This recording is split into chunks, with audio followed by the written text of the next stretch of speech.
If you want to get your dogs some tasty, delicious, fresh baked pumpkin treats that are great for their digestion, visit beautiesbiscuits.com. We've got turmeric varieties, peanut butter, all natural peanut butter. Parsley helps with stinky dog breath. I actually grow it right in my yard. So this season I am harvesting my parsley. Yay. And making fresh dog biscuits for you. And I also have CBD. Great for senior dogs, dogs that are anxious, hip pain, joint pain. Turmeric and CBD is wonderful. I got all the things. Use offer code LIES and save 20% at beautiesbiscuits.com. Do it. Do it. Because your dogs will love you for it, and so will I. If you like weird and strange history, then I have the podcast for you. My name is Brenda, and I'm the host of Horrifying History. Are you into the dark side of history? Horrifying History tells you about the side of history that people don't normally talk about. We talk about the tales of haunted places, infamous true crimes, cursed items, and unsolved mysteries, and then we look into the science and documentation to see where does the truth actually lie. Want to get spooky with us? Get your Horrifying History fix by subscribing to Horrifying History, which you can find on any major podcast provider. I'm Edward October, creator-host of Octoberpod, and we're both listening to Calls of Death on the Darkcast network.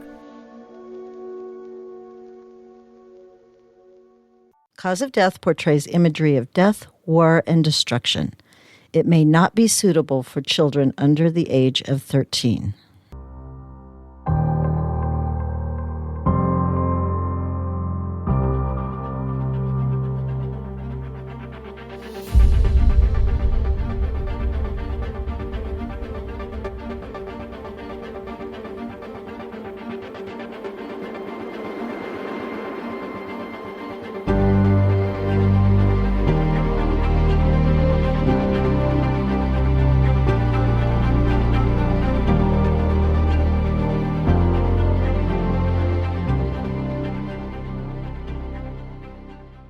Hello, and welcome to Cause of Death. I'm your host, Jackie Moranti.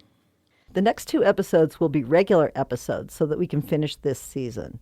So this one will be on mumps, and the next will be on rubella. I'll be following these last 2 episodes with another on Andrew Wakefield and how his skewed science almost toppled the entire vaccine movement. After that, we'll start a new season. I put a poll out for the next season on Facebook and Twitter, and the most votes went to the Moldy Oldies. I think this is a good choice since there is so much history there. We'll start that in June. My cohort, Earache, really hates the idea. He wanted me to do foodborne illnesses. But when you hear my take on Typhoid Mary, you will not be disappointed. Since I haven't mentioned my Patreon page, I'm going to do that now. You can subscribe to my Patreon at patreon.com/Jackie Moranti. Or you can make a one-time donation at my Buy Me a Coffee account at ko-fi.com/Cause of Death Lucky Charms Unplug. The links to all of my cool stuff are in the show notes. Some really neat stuff is happening at Cause of Death. I'm doing a little rebranding. The show is now called Cause of Death 100 Seconds to Midnight. I'm going to try and alternate normal episodes with 100 Seconds to Midnight episodes. Last month, I got a little carried away on Ukraine, and I'll try to keep each subject down to 1 episode from now on. With that, let's get started with the etiology and pathology of mumps. Mumps is caused by the Mumpsvirus MUV. It's a member of the Paramyxoviridae family, and these viruses are usually enveloped, non-segmented, negative-sense RNA viruses. The encapsulated genome of the disease contains 7 transcription units: the nucleo, or N, the V phospho, the I proteins, the matrix, or M, the fusion, or F, the small hydrophobic, the hemagglutinin neuraminidase, or HN, and the large, or L proteins. These proteins are transcribed in that order. Viral replication is dependent on the RNA polymerase, which acts as a replicase to copy the negative sense RNA into positive sense RNA, and also as a transcriptase to generate mRNAs. The H, N, and F proteins are then transported through the Golgi complex and the endoplasmic reticulum to the cell surface. The M protein then localizes the viral RMP to regions of the host cell membrane, and this facilitates budding. The F protein facilitates fusion from the virus to the cell and from cell to cell, which facilitates the spread of the virus through the body. That is the down and dirty of viral spread of mumps. Thank God there won't be a test on this later, right? Let's talk about symptoms and pathogenesis now that you're completely confused. Humans are the only natural reservoir for mumps virus. Mumps is spread by respiratory droplets through inhalation or oral contact. Mumps is characterized by painful inflammatory symptoms such as sore throat, very swollen glands, and severe earaches. Involvement of other organs is typical, though. Long-term illnesses can include encephalitis, meningitis, myocarditis, pancreatitis, and nephritis. Symptoms are usually accompanied by fever and other common flu-like symptoms. Asymptomatic central nervous system involvement occurs in about half of the cases.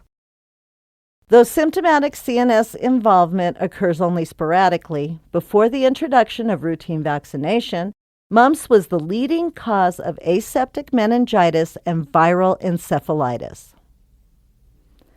Mumps is considered self-limiting, but long-term sequelae include paralysis, seizures, cranial nerve palsies, hydrocephalus, and deafness. These occurrences are uncommon. In post-pubescent men, the testicles can become infected, causing testicular inflammation followed by low sperm counts that last for the duration of the man's life. In post-pubescent women, mastitis and nephritis are common. Nephritis has been linked to infertility and premature menopause, but this is extremely rare. In pregnant women, the virus can cause miscarriage. If the baby is born, other complications such as myocarditis, nephritis, and deafness can occur in the baby. Most pathology studies have been done on animal models using unnatural routes of infection, since mumps is rarely fatal in humans. This means that the pathogenesis of the virus in humans is not well known. So little is known about the disease that researchers have used other paramyxoviruses as templates for viral spread throughout the body. It is assumed that mumps infects the upper respiratory tract, then moves to other parts of the body, but this has not been formally demonstrated.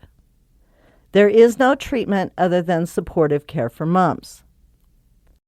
Due to the wide array of symptoms, it is assumed that after infecting the upper respiratory mucosa, the virus spreads to the lymph nodes. As a result, viremia occurs in the early acute phase.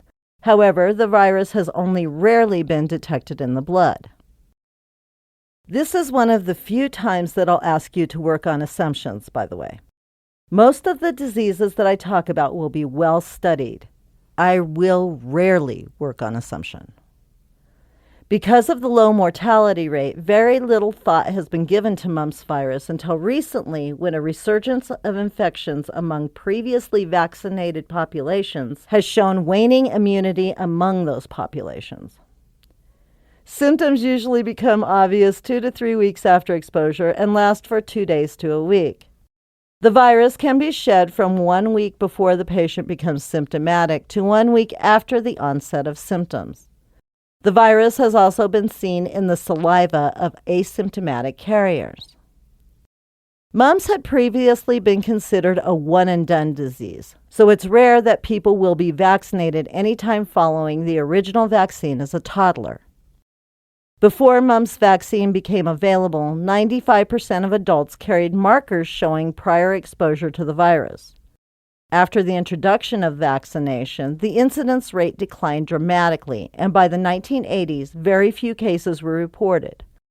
By 2001, the disease was almost eliminated with a 99.9% decrease in incidence rates.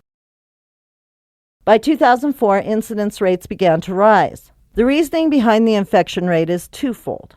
The first being that the original vaccine wanes off after a period of time. And the second is, of course, the possibility of mutation in the original virus. While we're on the subject of one and done, it was once thought that people who had been infected with mumps would never get it again.